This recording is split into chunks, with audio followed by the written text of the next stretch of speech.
no hacia atrás. Dios es el único eterno en todos los sentidos. Pero sí, Dios nos ha dado una vida eterna.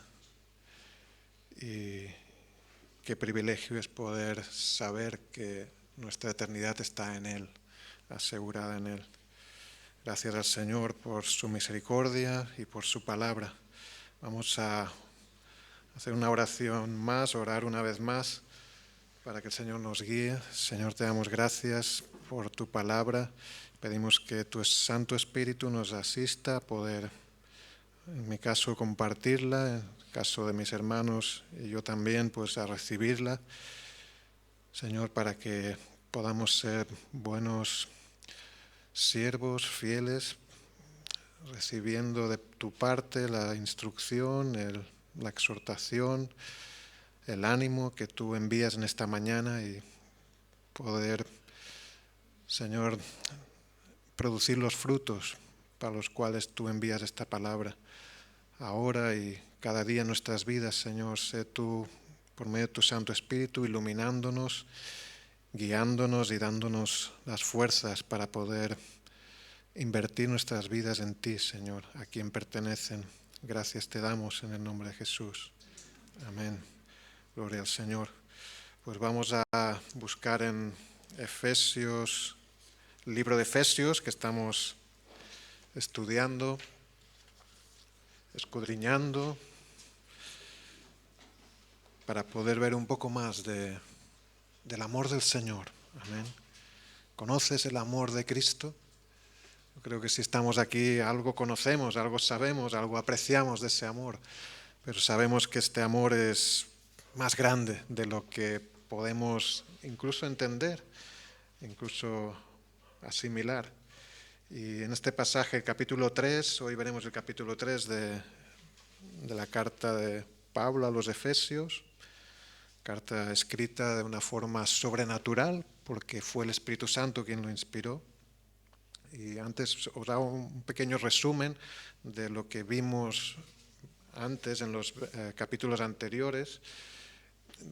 En capítulo 1, Pablo habla de la bendición, la gran bendición del Padre en Cristo, por medio del Espíritu Santo, hacia su pueblo, hacia su iglesia, al escoger, adoptar, aceptar, salvar a los que, por los cuales Cristo murió en la cruz, salvándonos de un estado de muerte y condenación. Vimos que esta salvación, en el capítulo 2, tenía que ser, y así fue, por pura gracia del Señor. Porque nuestro estado natural era pues separados de Dios, enemigos de Dios, muertos en nuestros delitos y pecados, sin esperanza y sin Dios en el mundo. ¿Qué podíamos hacer por nosotros mismos? Pues nada. Por eso la salvación fue por gracia, la gracia de Dios, el regalo de Dios de venir y salvarnos. El pago de nuestros pecados en la cruz fue hecho pues por mérito único, exclusivo de Jesucristo. Dios proveyó salvación, no por obras, sino por sus obras, por las obras de Cristo, no por las nuestras. Aunque todos aquellos que Dios salva, los cristianos, verdaderos cristianos convertidos, muestran por sus obras que esa salvación es genuina, es real. Por eso dice que fuimos salvos no por obras, pero sí para obras, que Dios preparó de antemano, para que nuestra vida refleje la realidad que ha ocurrido, la salvación, la transformación, y para que podamos reflejar pues, el carácter de Cristo en nosotros. Esa es la obra del Espíritu Santo. Y esto Dios lo ha hecho, sí, en cada uno de los que Él salva, pero uniéndonos a su pueblo. Eso es lo que aquí ahora veremos en el capítulo 3. Pablo vuelve a recalcar esa unidad ganada por Cristo en la cruz de su pueblo, que ya ni siquiera hay diferencia entre judíos y gentiles, algo que durante miles de años se diferenció muchísimo. Y gentiles podían ser añadidos al pueblo de Dios. Prosélitos se llamaban, los que se convertían en judíos sin serlo de nacimiento, pero tenían que convertirse a judíos. Había esa barrera, esa diferencia, pero en Cristo eso fue abolido, fue la barrera, el muro fue quitado de en medio, y solo en Cristo y solo en Él hay unidad para el pueblo de Dios. Y ahí es donde Dios pone al creyente, al cristiano, al que convierte, en la iglesia, en el cuerpo donde Él quiere.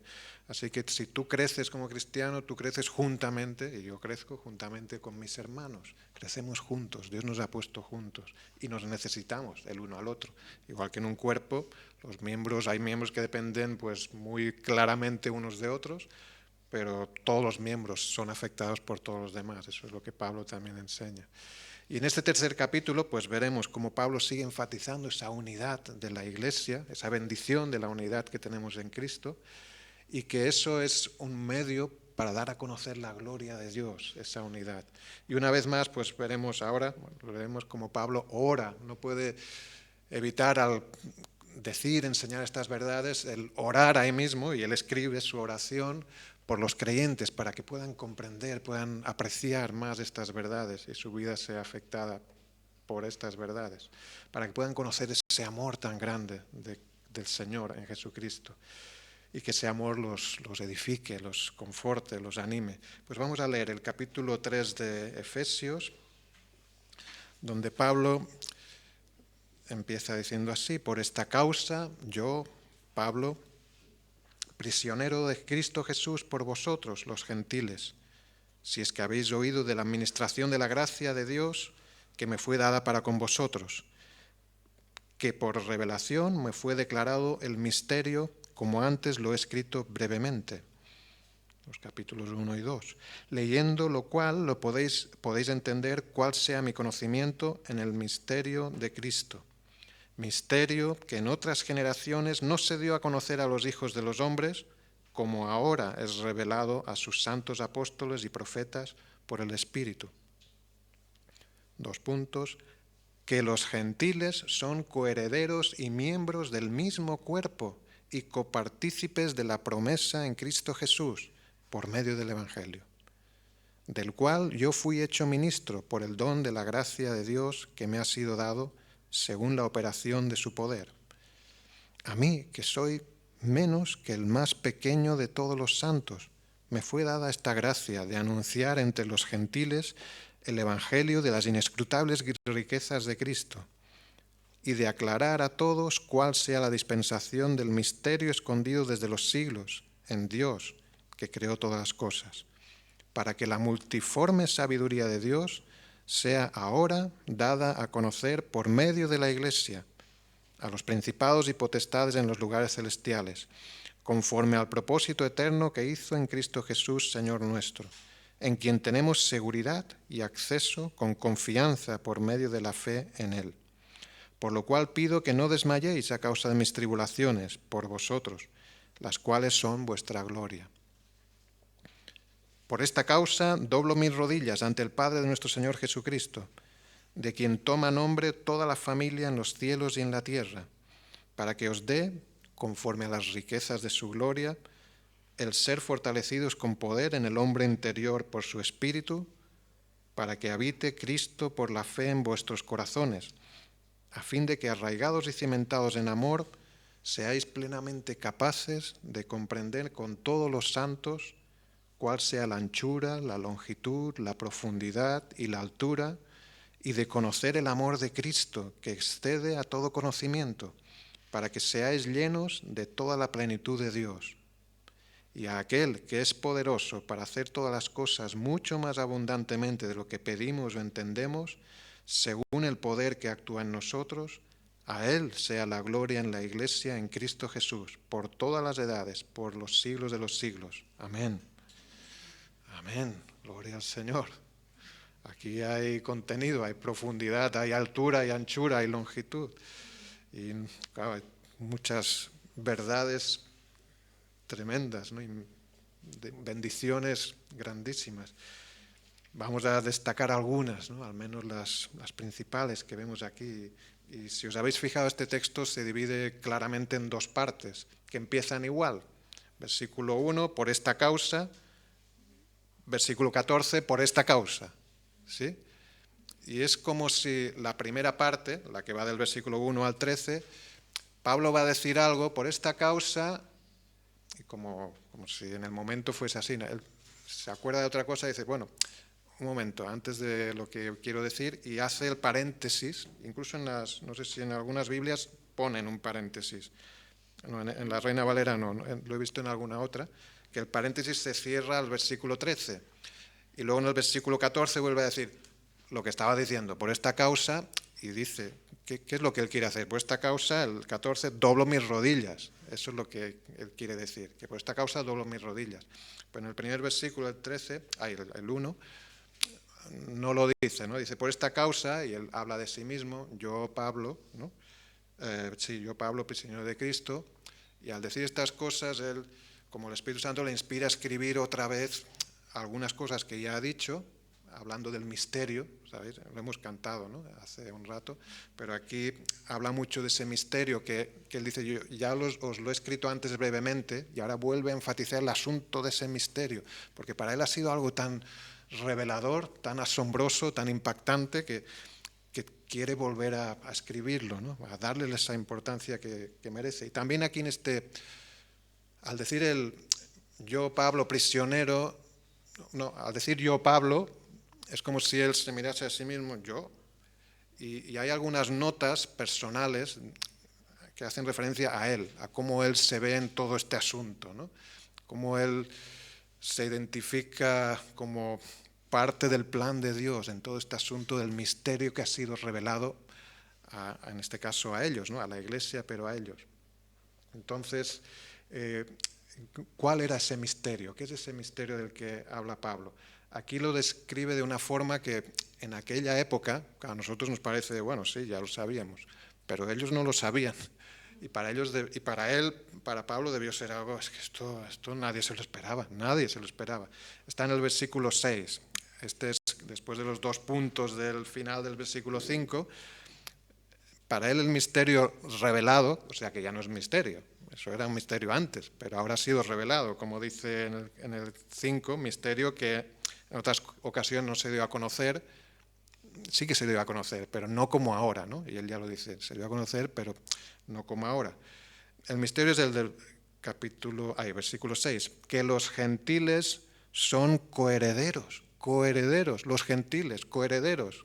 ¿Qué es un coheredor? Bueno, uno que hereda igual que el otro, porque es hijo del mismo padre y hereda lo mismo. Los gentiles son coherederos y son miembros del mismo cuerpo y copartícipes de la promesa. La promesa, eso para los judíos ya, las promesas, los pactos, eso es Israel. No, los gentiles también.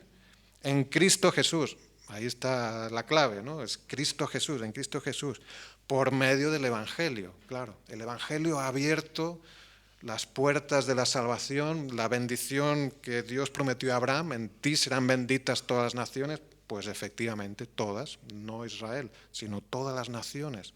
Ese era el misterio que, claro, todos pensaban, bueno, sí, a través de Israel, que se conviertan a nosotros, y entonces podrán participar, con ciertos límites, pocos límites, algunos, pero sí, podrán ser como nosotros. Pero aquí dice, no, es que es para todos. El misterio es que la salvación, la promesa, la bendición de Dios, el ser partícipes del mismo cuerpo, no se limita ya a ser judío o no, ni siquiera eso es requisito. Es decir, que la esperanza del pueblo de Israel, que llevaban siglos o milenios esperando por el Mesías, los pactos, las promesas que habían recibido de Dios, se han cumplido en Cristo, pero más allá de las expectativas, mucho más de lo que ellos esperaban. Todas las naciones han sido bendecidas a través de su Mesías, que ya no es su Mesías solo, Mesías significa el ungido, el que Dios ha enviado. Dios no lo ha enviado solo para ellos, lo ha enviado a través de ellos. Sí, Jesús era descendiente del rey David, cumpliendo todas las promesas, las profecías, pero él ha llegado a ser lo que Juan Bautista dijo, es el que quita el pecado del mundo, no de Israel. No solo es el Salvador de Israel, del pueblo escogido de Dios, sino que el pueblo escogido de Dios ahora se revela como el pueblo que pertenece a todas las naciones, donde no hay acepción de personas, donde todo aquel que invoque el nombre de Cristo será salvo.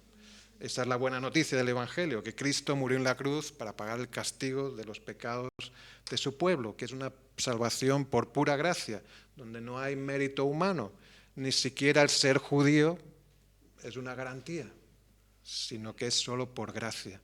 La gracia de Dios y nuestra respuesta en arrepentimiento y fe que nos da Él. Así que Pablo reconoce que por esa misma gracia, él ahora es mensajero de ese evangelio. Y en el versículo 7 él dice, acaban después del 6, donde ha dicho, por medio del evangelio, es que los gentiles han llegado a ser coherederos, miembros del mismo cuerpo, partícipes de la promesa. Y él dice, por medio del evangelio, del cual yo fui hecho ministro. ¿A qué os suena esa palabra ministro? Pues el significado es servidor. Un ministro es un servidor, uno que sirve, así debería ser.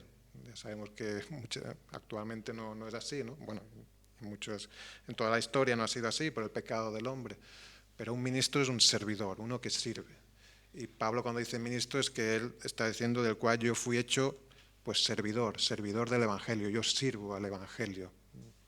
Yo me debo al Evangelio. Yo soy un trabajador del Evangelio, yo sirvo al Evangelio, yo sirvo a Dios para compartir el Evangelio. Y él dice que esto es por la gracia de Dios, ¿no? Por el don de la gracia de Dios que me ha sido dado. Él era un apóstol, llegó a ser reconocido como un apóstol, pero él se considera primero, espera, que me perdí, quiero seguir las notas porque no quiero saltarme nada. Pero él, cuando se considera a sí mismo, en el versículo 1, él dice, por esta causa yo, Pablo, prisionero de Cristo Jesús. Esto es menos que ministro. Prisionero es como un nivel por debajo de eso. Lo curioso es que Pablo literalmente estaba prisionero. Estaba arrestado por la autoridad romana y estaba probablemente en este momento en arresto domiciliario, algunos dicen en Roma, otros en otra ciudad, pero era prisionero de la autoridad de aquel momento. Y él podría haber dicho, yo estoy prisionero, pero él habla él dice prisionero de Cristo. O sea, no se refiere a su encarcelamiento, se refiere a que su prisión él es prisionero de Cristo, que para él lo importante, o sea, lo que marcaba, identificaba su vida es que él pertenecía a Cristo, que su libertad estaba en Cristo, pertenecía a Cristo, él se debía a Él. Y dice, prisionero en Cristo por vosotros, o sea, para beneficio de vosotros. O sea, Pablo sabía a quién pertenecía, sabía a quién se debía y sabía para el beneficio de quién. Y sabe que esto es un regalo. Dice en el versículo 2, si es que habéis oído de la administración de la gracia de Dios que me fue dada para con vosotros. ¿Sabes a quién perteneces? ¿A quién te debes? ¿Para el beneficio de quién? Dios nos ha salvado, no por obras, pero sí para obras que Él preparó. Si nos ha salvado, nos ha comprado, nos ha redimido, somos suyos. Eso es una bendición asombrosa, pero somos suyos. ¿Somos esclavos de Cristo? En el sentido que Pablo está diciendo, pues seguro, sí. Si eres cristiano, eres esclavo de Cristo. ¿Eso es malo? No, es lo mejor. Es lo mejor, porque ese Señor no es un Señor pues tirano que va a hacer algo que te va a perjudicar. No, es tu Padre también, es tu Salvador, es quien más te ama, mucho más de lo que puedas imaginar, pero es tu Señor, es tu amo, es tu dueño, le perteneces, le pertenecemos, somos esclavos suyos, somos siervos suyos. Pablo se consideraba pues prisionero de Cristo. Y bueno, aquí en el versículo 7 pues ya hemos visto que él se considera además ministro, servidor del Evangelio, recalcando que eso es por la gracia de Dios, es por el regalo de Dios y por su poder. Y esa gracia, cuando él, en el versículo 8, al considerar la gracia de Dios sobre su vida, se ve así, dice, a mí que soy menos que el más pequeño de todos los santos. Eso es exagerado, ¿no? Parece. Menos que el más pequeño. O sea, de todos los convertidos, todos los a los cuales se estaba dirigiendo él, dice, no, yo soy menos.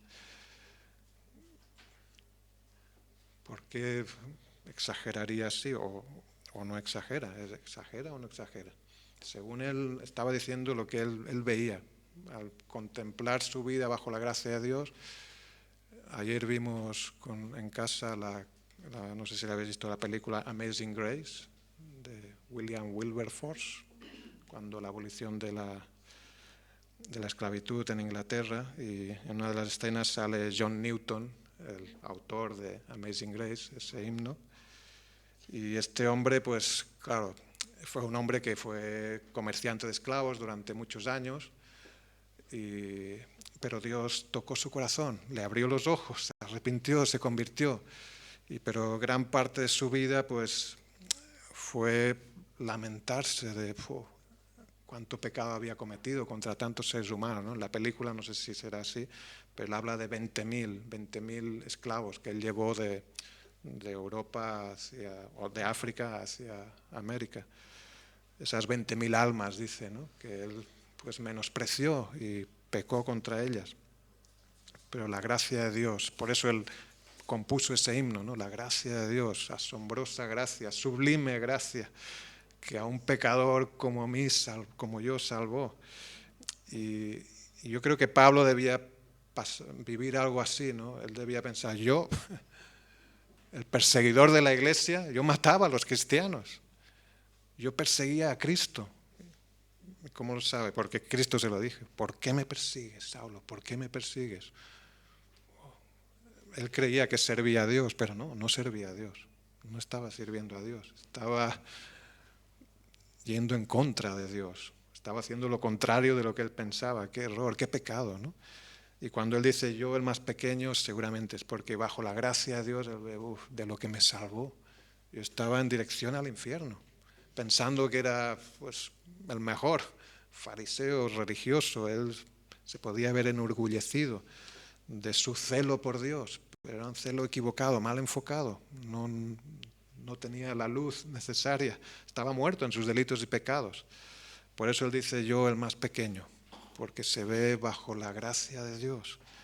Él sabe de dónde él lo ha sacado el Señor. La gracia nos recuerda nuestro pecado, nuestra necesidad de depender de ella. ¿Somos mayores que Pablo? Yo creo que no, está claro que no. Entonces, según él, somos menores que el más pequeño, pero bastante menores. Al final, pues el Señor nos salva, nos hace coherederos y estamos todos pues en el mismo nivel, en el mismo lugar. Somos hermanos unos de otros y compartimos, no hay niveles, no hay rangos en el pueblo de Dios. Bueno, sí, Jesucristo y los demás, ¿no? Él es el Rey y nosotros somos pues sus servidores, sacerdotes, dice, representantes suyos. Pero cuando vemos la gracia de Dios, eso sí, nos recuerda, como a Pablo, probablemente su pecado y que, bueno, que él que era, nada. Él sabía que su valor estaba en Cristo y en el Evangelio. Por eso, cuando escribe a los Corintios, dice, hablando del Evangelio y de su privilegio de compartirlo, dice, pero tenemos este tesoro en vasos de barro, para que la excelencia del poder sea de Dios y no de nosotros. Tú tienes un tesoro. Si has conocido al Señor, si has conocido la salvación, tienes el tesoro más valioso que existe, el mensaje que puede salvar una vida por la eternidad. A ti te ha pasado, ha hecho ese efecto en ti y nosotros tenemos ese tesoro. Claro, es verdad que la gente no lo entiende, no lo ve porque están ciegos, que van a ver si están ciegos, pero Dios ilumina y abre los ojos a los que Él quiere, como hizo con nosotros, y lo hace por medio de personas que hablan el mensaje de salvación. Eso es un tesoro de incalculable valor. Lo tenemos, pero en vasos de barro. No es que nosotros valgamos más, sino es que tenemos un tesoro precioso. El Señor es glorioso en nuestras vidas. Y el propósito de la Iglesia, de tu vida, de la mía, si somos cristianos, es conocer y dar a conocer a Dios. El versículo 10 y 11 es lo que Pablo expresa aquí, para que la multiforme sabiduría de Dios, su sabiduría, el Evangelio, es la forma de expresar esa multiforme sabiduría de Dios, sea ahora dada a conocer por medio de la Iglesia, por medio de la Iglesia. Dios va a ser y es dado a conocer por medio de la Iglesia, es decir, por nosotros, por los cristianos, por aquellos que Dios ha llamado, por medio de la Iglesia. El versículo 11, el versículo 10 terminamos. Por medio de la Iglesia, claro, y eso no es solo, sí, es a personas, claro, personas humanas como nosotros, pero también es un anuncio que se hace a nivel espiritual, a los principados y potestades en los lugares celestiales. O sea, el efecto de la proclamación del Evangelio, del sometimiento de la Iglesia a Cristo, de su obediencia, de nuestras vidas pues reflejando la gracia, la bendición de Dios, tiene un efecto espiritual más allá de lo que podemos incluso imaginar en los principados y potestades en lugares celestiales. Y eso es conforme a este propósito, dice el versículo 11, conforme al propósito eterno que hizo en Cristo Jesús, Señor nuestro. Versículo 12, en quien tenemos seguridad y acceso con confianza por medio de la fe en Él. Gloria al Señor, tenemos acceso a la gloria, a la gracia del Señor. Él nos ha dado acceso a ese privilegio. Lo apreciamos, lo aprovechamos, eso debemos hacer y esforzarnos, pero necesitamos ayuda, su ayuda cada día. Por eso Pablo, y aquí viene la segunda parte del texto, ora por los creyentes, ora fervientemente para que sigan adelante. Bueno, aquí al final de la primera sección, el versículo 13, les pide que no se desanimen, no desmayen, por lo cual pido que no desmayéis, no os desaniméis a causa de mis tribulaciones, dice, ni siquiera por eso, porque yo estoy pasándolo mal, pasando pruebas, vosotros animaos. Gloria al Señor. Me recuerda cuando llamábamos a algunos a Roberto, ¿no? Que le llamabas para animarle y él te animaba a ti y te hacía reír y estaba, bueno, cerca de su muerte y él lo sabía, lo tenía muy claro, pero llamabas y te animaba. Gloria al Señor. Qué ejemplo, ¿no? Como Pablo. Está en la cárcel y dice, no os desaniméis, hombre. Vale, pues tendrá razón, tendrá motivos. Claro que sí. La gloria de Dios en su vida. Él sí estaba prisionero, pero no. Pero él dice, yo soy prisionero de Cristo. ¿Qué? ¿Del César? No. César no puede encarcelar mi alma. Yo soy libre para Dios, pero esclavo de Jesucristo. Y así somos nosotros también si hemos conocido su salvación. Pero como Él hace, sí debemos orar, como Él ora también. Dice en el versículo 14, por esta causa, por todo lo que os he dicho, por estas verdades tan impresionantes, doblo mis rodillas. La postura típica del judío orando no era de rodillas, era de pie. Solían orar de pie. Si se ponía de rodillas es porque el asunto era serio, muy serio, y requería una oración ferviente. Y Pablo expresa de esta forma su fervor en la oración. Yo me pongo de rodillas por vosotros, me arrodillo para orar por vosotros ante el Padre de nuestro Señor Jesucristo.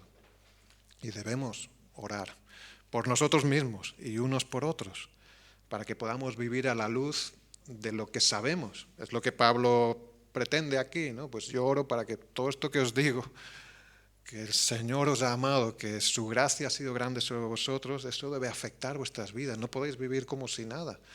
Eso debe transformaros y debemos conocer más de este Evangelio para poder conocer más a Cristo. Y Pablo pues pide varias cosas, ¿no? Vamos a hacerlo resumidamente, pero pide varias cosas en su oración que están relacionadas entre ellas, desde el versículo 16 hasta el 19. No voy a leerlo entero todo, pero sí que habla, si lo veis así por encima, habla de que sean fortalecidos con poder en el hombre interior por su espíritu. O sea, ora al Padre, dice, Señor, fortalécelos con poder en su hombre interior, no que sean más fuertes físicamente, no, que sean más fuertes en el espíritu, en el interior, que sean fuertes, para que habite Cristo por la fe en vuestros corazones. ¿No habitaba ya Cristo en sus corazones? Por medio del Espíritu Santo, sí, pero para que sean conscientes, fortalécelos, Señor, para que estén arraigados y cimentados en amor, y para que sean también, Pablo ora, a partir del versículo 18, para que sean capaces, plenamente capaces, dice, de entender dos cosas. Dice primero, comprender con todos los santos cuál sea la anchura, la longitud, la profundidad, la altura. ¿De qué? Parece que en el siguiente versículo lo aclara, ¿no? De conocer el amor de Cristo que excede a todo conocimiento. Y finalmente, en el versículo, en la segunda parte del 19, para que seáis llenos de toda la plenitud de Dios. Pablo ora para que la iglesia sea llena de Dios, que la iglesia refleje, transpire la vida de Dios a través de ellos. Y por eso ora para que sean fortalecidos. Todas estas cosas es como una cadena donde van juntas estas cosas. No se pueden, no se separan, van juntas. Ser fortalecidos en el hombre interior, porque habita Cristo en nosotros, estar arraigados y cimentados en su amor y comprender, pues con todos los santos, comprenderlo juntos como iglesia, cuál es el alcance del amor de Cristo. Y yo creo que ese sería el eslabón de oro de esa cadena, ¿no? El amor de Cristo, el amor de Cristo. Estas bendiciones van juntas, van relacionadas, pero lo que une todo es el amor de Cristo. Es por su amor que tenemos todo lo demás, es por su amor que somos fortalecidos, por su amor que Él ha venido a habitar en nuestros corazones, por su amor que podemos conocerle y conocer su amor. ¿Quieres conocer más del amor de Cristo? Yo sí. Porque conocer su amor es conocerle a Él. Y ese es el deseo de todo cristiano.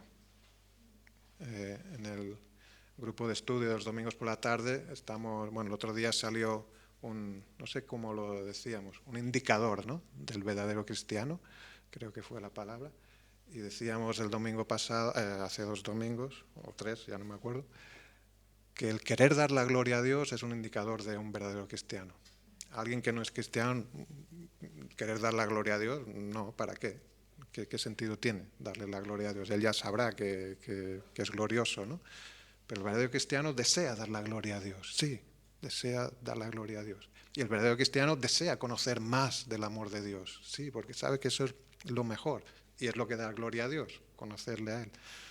También en la lección anterior otro indicador era la convicción de pecado, como Pablo muestra muy claramente aquí, ¿no? Eso es un indicador también del verdadero convertido. Tú sabes que eres pecador, sabes de lo que te ha salvado el Señor, pero deseas conocer su amor, deseas conocer más de su amor. Ese es el deseo de todo aquel que ha conocido la salvación en Cristo. ¿Y cómo lo hacemos? ¿Cómo conocemos más del amor de Cristo? Pues es una obra de Dios en nosotros. Él lo hace. Por eso Pablo ora, porque ora al Padre, para que el Padre haga esa obra en ellos, para que sea Dios quien dé a los creyentes, conforme al versículo 16 en la primera parte, quien dé conforme a las riquezas de su gloria. Es Dios quien tiene que dar conforme a las riquezas de su gloria. O sea, todo lo que necesitamos de Dios viene de Él, debemos pedírselo a Él. ¿Quieres conocer más del amor de Dios? Pídeselo. Señor, dame a conocer más de tu amor. Quiero conocer más de tu amor. Debemos orar cada día para que Dios nos dé más conocimiento, entendimiento de cuál es su amor. ¿Y eso cómo se produce? Es por su Espíritu. Dice en la segunda parte del versículo 16, el ser fortalecidos con poder en el hombre interior por su Espíritu. Sí, hay una obra activa del Espíritu Santo en el cristiano, que entre otras cosas pues te fortalecerá y te capacitará para conocer más de su amor. Nuestro cuerpo se envejece, se deteriora, es evidente, por mucho maquillaje que, a veces es peor, se desgasta. Pablo decía, aunque este hombre exterior se va desgastando, pero el interior se renueva de día en día. Si es cristiano, hay algo que se va, no sé si se podría decir rejuveneciendo, quizá no, pero fortaleciendo, haciendo más hermoso, más bonito, más como Cristo. Eso va madurando, pero en el mejor de los sentidos, sin ningún sentido malo. Cuando dices, esto está muy maduro, pero uy, a lo mejor se ha pasado, ¿no? Pero el cristiano cuando crece, madura y nunca siempre irá a mejor, porque apunta a Cristo. y Cristo es la excelencia, lo máximo. Y la vida cristiana crece hacia esa dirección, hacia esa dirección. Por eso cuando Pablo ora que sean fortalecidos en su hombre interior, se refiere a eso, a poder crecer conforme a la estatura de Cristo, poder parecerse más a Él. Y esto implica y tiene que ver con conocer su amor, conocer el amor del Señor. Pero es una obra, cada día, ¿no? Como Pablo decía, aunque el hombre exterior se va desgastando, el interior se renueva, pero de día en día. Por eso Pablo también dice en Gálatas, andad en el Espíritu y no satisfagáis los deseos de la carne. Esa es nuestra parte, ¿no? Bueno, si lo que se trata es de fortalecer mi espíritu, pues debo buscar qué es lo que conviene, no a la carne. ¿Qué es la carne? Lo que me dé la gana, entre comillas, ¿no? o sin las comillas. Pues normalmente lo que te da la gana suele ser una expresión que expresa lo que la carne me pide y suele estar relacionada con pecado muchas veces. Pero hay otro deseo en ti, si es cristiano, que es dar la gloria a Dios. Y eso también en un buen sentido tienes ganas, o te da la gana, si se puede decir, de eso, entonces hay que escoger. Como no sé qué predicación oímos, ¿no? No hace mucho. Tienes que escoger, tomar la dirección de alimentar el espíritu y no la carne, para ser fortalecido en el espíritu. Pero Dios lo hará, Dios lo hará. Hay una parte que tú no puedes hacer, por eso debemos orar. Yo puedo esforzarme mucho, ser muy religioso, pero no cambiará nada. Pero si el Señor pone ese deseo y yo respondo, pues el Señor obra y transforma. ¿Cómo puedo conocer más del amor de Cristo? Pues conociéndole a Él. Y el medio es su palabra. El medio es su palabra. Sí, debemos orar, pero debemos leer, debemos estudiar, debemos meditar en su palabra, la Escritura. Qué bueno, ¿no? No sé quién, creo que fue Cisco, ¿no? Esta semana puso algo en el WhatsApp del grupo de WhatsApp de la iglesia sobre la palabra de Dios, ¿no? Y que tantas religiones pues dependen de lo que diga el gurú o el líder o el profeta que toque, etcétera, que puede ir variando durante el tiempo. Nosotros tenemos la palabra, no varía, es la misma, la tenemos escrita y más o menos todos sabemos leer. O incluso hay en audio, la podemos escuchar. Si sabemos el idioma, podemos escucharla. Y es la palabra de Dios, la tenemos. Eso es un tesoro, vamos, es que no lo podemos apreciar como es. ¿Quieres escuchar a Dios hablándote? Lee. Bueno, pues que yo leo y no me habla. Pues, no sé, Grace me decía, no sé, de una predicación de, no sé si era Miguel Núñez, que decía, pues lee, no, Israel Sanz, pues lee más. No, es que todavía no, pues lee más. Vuelve a leer. Es el medio que Dios ha escogido y Dios lo usa, lo ha usado. Desde que inspiró a los primeros autores, ha usado su palabra. A ellos les habló directamente, ellos oyeron, pero ellos oyeron para escribir. Escriben un libro, como Dios le dijo a Moisés o a Juan. Escribe y envía. A Juan le dice, escribe y envíalo, ¿no? Esto es parte del texto que compartió el hermano. Y así es, tenemos la palabra y Dios nos va a hablar a través de su palabra, porque así ha decidido hacerlo. Y por medio de su palabra le conoceremos más a Él. Ese es el medio que Dios ha escogido. Y su amor es ancho, largo, profundo, alto, como dice aquí, ¿no? Excede a todo conocimiento. Bueno, entonces si accede al conocimiento, excede a mi conocimiento también. Sí, pero eso se refiere a que nunca lo alcanzarás a entender completamente. Claro, es imposible, porque estamos hablando del amor de Dios, de Dios mismo. Él es amor. ¿Y quién puede comprender a Dios completamente? Pues nadie. No somos Dios, somos sus criaturas. Pero sí podemos conocer un poco más. Sí podemos avanzar en nuestro conocimiento. Esa es la oración de Pablo, que puedan conocer ese amor que excede a todo conocimiento, que lo puedan conocer. ¿Está pidiendo algo imposible? No, está pidiendo algo grande, algo muy grande, pero sí que es posible conocer un poco más. Ese es nuestro propósito. Cuanto más conozcas a Dios, más le amarás, inevitablemente, es inevitable, porque serás fortalecido por Él, por su Espíritu, más arraigado estarás en Él, porque conocerás que su amor es un amor que va hacia ti. O sea, no es que conocer el amor de Dios no es algo teórico, algo simplemente teológico, no es algo práctico. Cuando tú conoces el amor de Dios, sabes lo que es, lo entiendes, Te das cuenta que ese amor me afecta. Él me ama. No es que Dios ama, no, Dios te ama. Dios ama a su pueblo. No solo Dios ama a secas, ¿no? Su amor tiene un objetivo, y es su pueblo de forma especial. El mundo de forma general, completamente, pero su pueblo de forma especial, una forma insuperable. Entonces, cuanto más le conoces, más conoces su amor, más su amor afecta a tu vida. Así que, pues, sí, la palabra es el medio y debemos mirar a Cristo a través de ella.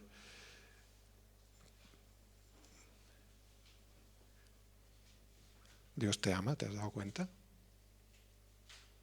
Dios te ama a ti.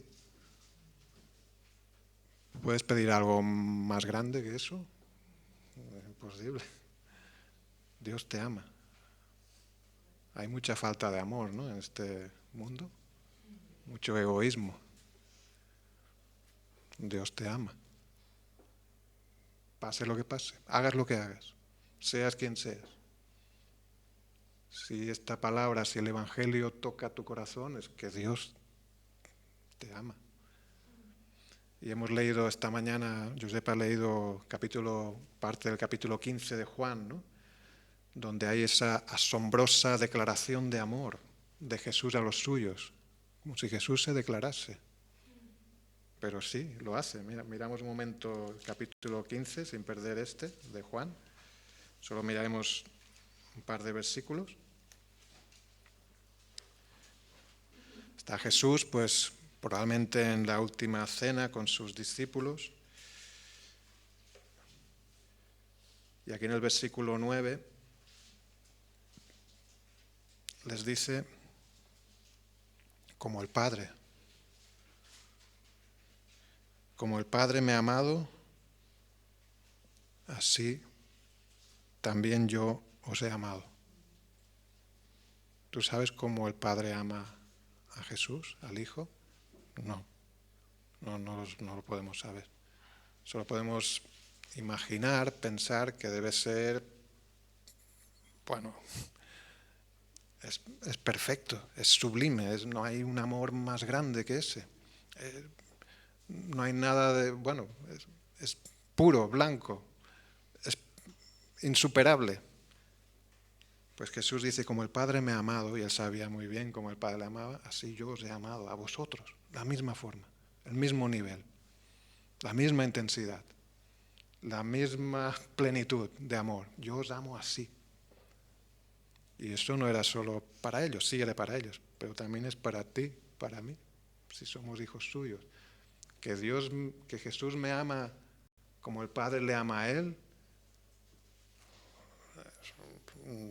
nadie te puede amar más. Eres más amado de lo que puedes, yo diría, soportar, ¿no? Sí, podemos soportar pero somos más amados de lo que podemos imaginar, seguro. Si estás en Cristo, eres amado con un amor de máximo nivel, de máxima pureza,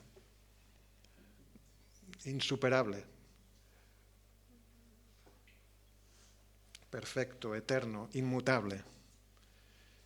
Ese es el amor de Cristo por nosotros.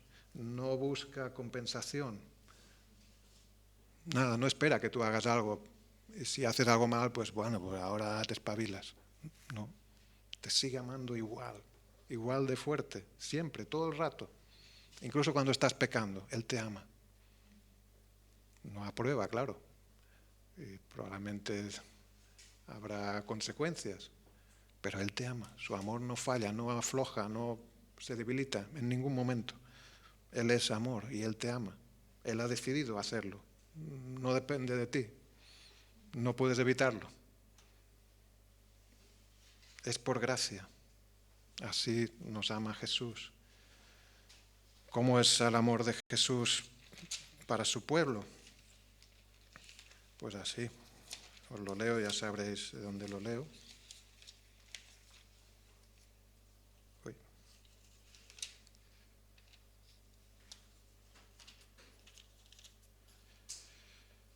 Su amor por ti, por nosotros, por su iglesia, es sufrido. Es benigno. No tiene envidia, que va a tener envidia, si es Dios. No es jactancioso, no se envanece. Claro, eso nos recuerda a cómo es nuestro amor muchas veces. Que enseguida, pero el suyo no. No hace nada indebido, nunca, jamás. No busca lo suyo, si Él lo tiene todo, Él es Dios. No se irrita, nunca. No guarda rencor, jamás. No se goza de la injusticia, por supuesto, Él es la justicia misma. Se goza de la verdad, claro, Él es la verdad. Todo lo sufre, eso también. Todo lo sufre, sí. Él sufrió la cruz. Todo lo sufre. Todo lo cree. Todo lo espera. Todo lo soporta. Ese es el amor de Cristo por nosotros. Y a ese amor estamos llamados a compartir. De lo que recibimos, debemos dar. De gracia hemos recibido, debemos dar de gracia. Y Él pide en este pasaje de Juan 15 que hemos leído, en el mismo versículo, como el Padre me ha amado, así también yo os he amado, permaneced en mi amor. Permaneced en mi amor. O sea, como quedaos en mi amor. Tenéis que estar ahí. Como yo os he amado, no es algo que os digo solamente para que sepáis, sino tenéis que vivir ahí, en mi amor. ¿Cómo? Pues también se lo dice. Versículo 10. Si guardareis mis mandamientos, permanecéis en mi amor. Pero ¿qué tiene que ver guardar sus mandamientos y permanecer en su amor? Es lo mismo, según él sí, tiene que ver, está completamente ligado. El que obedece lo que Jesús dice está en su amor, permanece en su amor.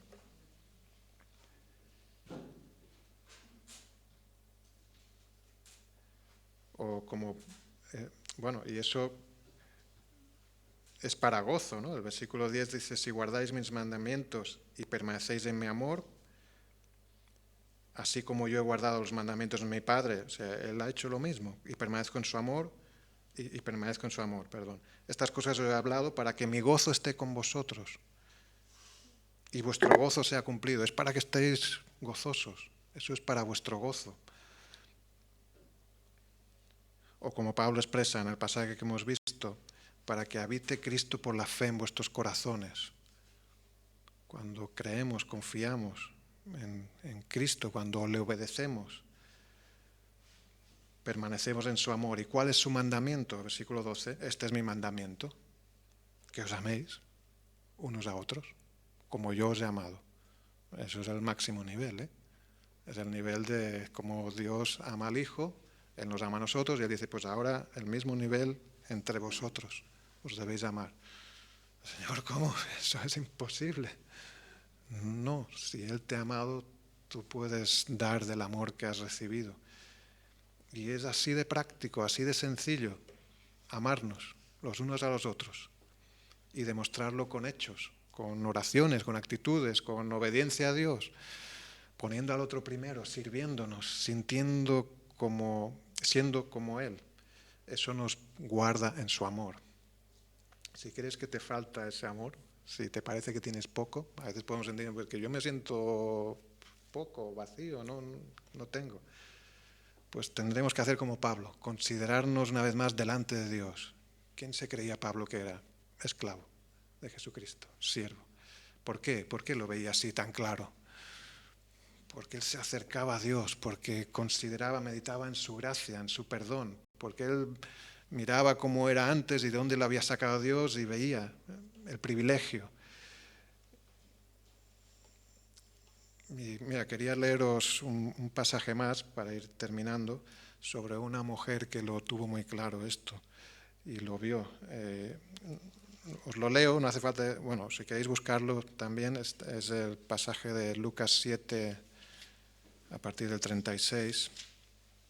Pues es muy interesante. Pensaba explicarlo, pero es que la Biblia lo explica tan bien que leyéndolo yo creo que quedará muy claro. 7:36 de Lucas. Esto es Jesús que predicando Por los pueblos, las ciudades, pues la gente tenía diferentes tipos de interés sobre él. Incluso los fariseos se interesaban. Algunos pues lo veían como una amenaza, pero otros lo veían como alguien que había que escuchar, había que escuchar. Y bueno, dice aquí que uno de los fariseos, Lucas 7:36, rogó a Jesús que comiese con él. Y habiendo entrado en casa del fariseo, se sentó a la mesa.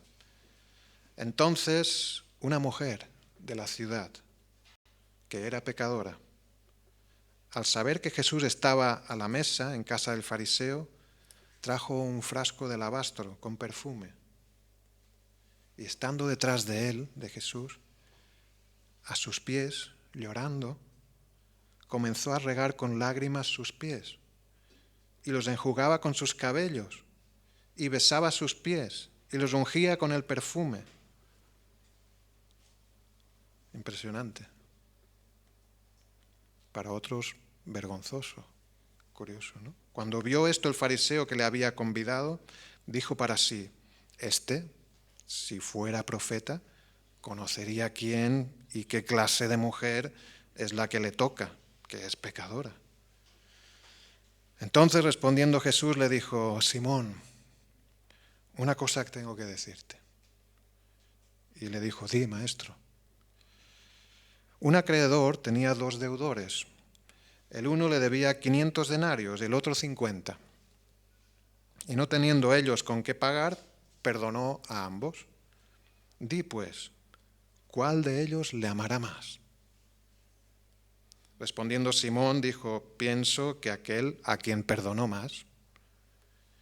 Y él le dijo, rectamente has juzgado. Y vuelto a la mujer, dijo a Simón, ¿ves esta mujer? Entré en tu casa y no me diste agua para mis pies, mas ésta ha regado mis pies con lágrimas y los ha enjugado con sus cabellos. No me diste beso, mas ésta, desde que entré, no ha cesado de besar mis pies. No ungiste mi cabeza con aceite, mas ésta ha ungido con perfume mis pies. Por lo cual te digo que sus muchos pecados le son perdonados, porque amó mucho. Mas aquel a quien se le perdona poco, poco ama. Y a ella le dijo, tus pecados te son perdonados. Y los que estaban juntamente sentados a la mesa comenzaron a decir entre sí, ¿quién es este que también perdona pecados?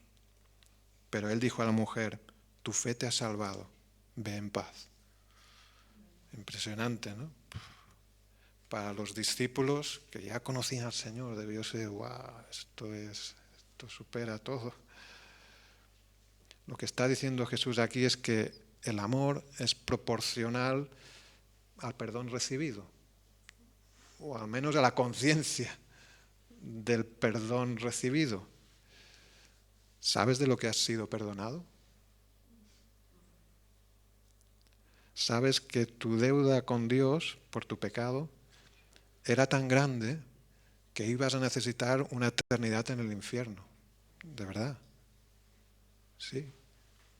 Muertos en nuestros delitos y pecados. Tu pecado no es poca cosa. Sí, nosotros lo minimizamos, ¿eh? No, yo no soy Hitler. No, vale. Gloria a Dios, mejor para ti.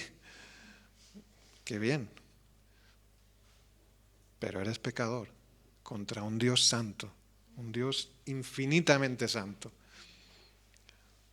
O sea, si tú pues pisas una hormiga, no vas a pedir perdón, supongo, ¿no? Algunos a lo mejor sí, habrá algunos que sí. Pero si sin querer te das un portazo a un perro pues, y está el amo ahí, pues sí dirás perdón. Y si le das un portazo a una persona, pues te sabrá muy mal y te dolerá. Y si esa persona, no sé, es tu hijo, pues te dolerá mucho más. O sea, el mal que hacemos, la gravedad del mal que hacemos tiene que ver contra quién lo hacemos. Si es contra Dios, es infinito, es infinito. Cualquier ofensa que cometes de pensamiento, y tú piensas que solo lo sabes tú, claro, no lo sabes tú, lo sabe Dios. Esto es un pecado de gravedad infinita, porque es contra un Dios infinitamente santo. Y las consecuencias del castigo es infinito. Eternidad en el infierno. Pues yo no he hecho nada. Sí, has hecho. Y mucho más que lo que pensamos. ¿Sabes que Jesús pagó en la cruz por todo eso? Jesús lo pagó. Jesús murió en la cruz para perdonar todos tus pecados, todos. Él te amó de esa forma. Pagó en la cruz. Te salvó. Por eso Pablo dice, porque el amor de Cristo nos constriñe, nos obliga, nos impulsa, no puedo hacer otra cosa. Pensando esto, que si uno murió por todos, todos murieron. Ahí estábamos todos. Él murió por nosotros. Estábamos muertos. Él murió en nuestro lugar para pagar nuestra deuda. Y Él resucitó. El sacrificio fue aceptado. Consumado es, sí, fue aceptada el pago por nuestra deuda. Y Pablo dice, por todos murió para que los que viven ya no vivan para sí, sino para aquel que murió y resucitó por ellos. Cuando Pablo tuvo su encuentro con Jesús, quedó ciego durante 3 días. No sé si os recordáis, sabéis, ¿no? Él perseguía a la iglesia, pensaba que hacía un bien para Dios y tuvo un encuentro sobrenatural en el camino a Damasco y quedó ciego durante 3 días. Cuando Jesús le dijo, Pablo, ¿por qué me persigues? Y él dijo, ¿quién eres tú? ¿Con quién estoy hablando? Con Jesús. Dura cosa te es dar coces contra un aguijón. Y quedó ciego por 3 días. Quizá para poder ver, tuvo que quedarse ciego. Y vio lo que no había visto, vio su error, su pecado. Lo que luego le hace decir, yo soy menos que el más pequeño. Yo no merecía nada, pero Él me salvó, Él me amó. Por su gracia, si yo iba en contra de Él, yo era enemigo suyo. ¿Por qué me salvó? Porque me amó.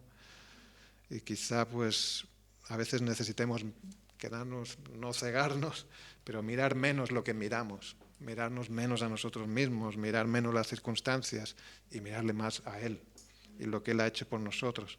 Quizá necesitamos tomar más en serio nuestra vida de oración, proponernos conocerle a Él por medio de la lectura, meditación de la palabra y pedirle cada día, Señor, fortaléceme en tu espíritu. La oración que Pablo hace por los efesios aquí, pues hacerla nuestra también. Señor, fortaléceme en mi hombre interior, mi ser interior, para que pueda conocer más de tu amor, obedecerle, amando a tus hermanos, a tu familia, a tu prójimo, como Él te ha amado, como Él me ha amado.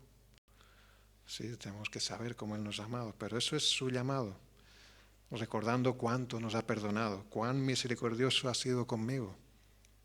Eso sin duda, como dice Pablo, nos llevará a conocer el amor de Cristo que excede a todo conocimiento. O sea, podrás conocer algo que sobrepasa todo conocimiento. Pero Pablo ora por eso, es una oración inspirada por Dios, seguro. Para que seamos, como dice al final del versículo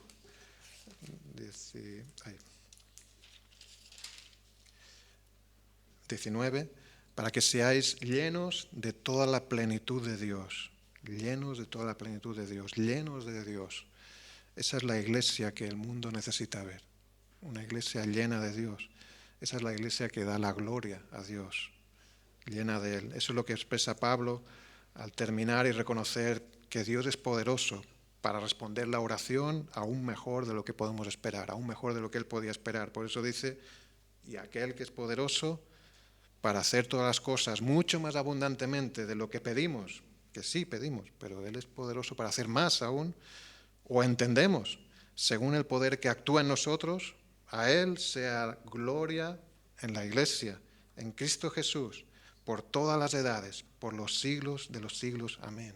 Amén. Gloria a Dios. Si conoces el amor de Cristo, puedes decir amén, ¿no? A esto que Pablo dice. Creo que sí. Amén. Y disponer tu vida en conocerle más, conocer más de su amor y darle a conocer. Y si no lo conoces, es tiempo que vengas a Dios en oración. Ya es tiempo. Hoy es día de salvación, dice la palabra. Ven a Él, pídele perdón, pídele que te salve, pídele que te haga conocer su amor. Usa la fe que Dios te dará al acercarte a Él para invertirla, depositarla en Él y que Él haga su obra. Amén. Gloria al Señor. Pues vamos a pedírselo en oración, que así sea. Señor, te damos gracias por tu amor y por tu palabra. Señor, y queremos unirnos a esta oración de nuestro hermano Pablo, Señor, pidiendo que, pues sí, Señor, que tú nos fortalezcas, Señor. Fortalécenos, Señor, porque somos débiles en nosotros mismos, pero tú eres fuerte, Señor. Pedimos que nos fortalezcas, Señor, y que ya que tú has enviado tu Santo Espíritu a habitar nuestros corazones, que no pasemos por alto esta bendición, que tú nos hagas conscientes y sensibles a tu presencia, Señor, que nos recuerdes cada día y nos ayudes a también pedírtelo en oración, que podamos ser conscientes de tu presencia, de tu santidad, de la bendición que tenemos, de tu amor, Señor.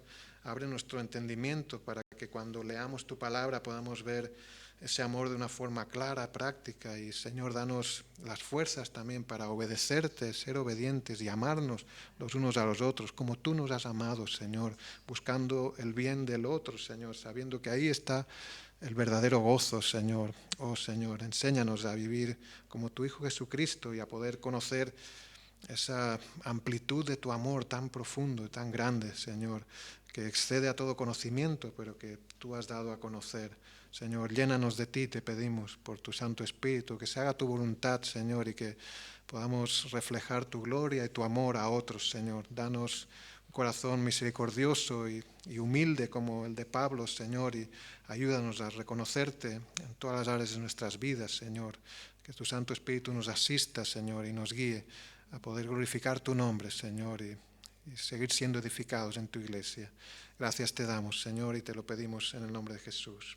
Amén. Amén. Gloria al Señor. Pues que el Señor haga su obra en medio nuestro. Aleluya.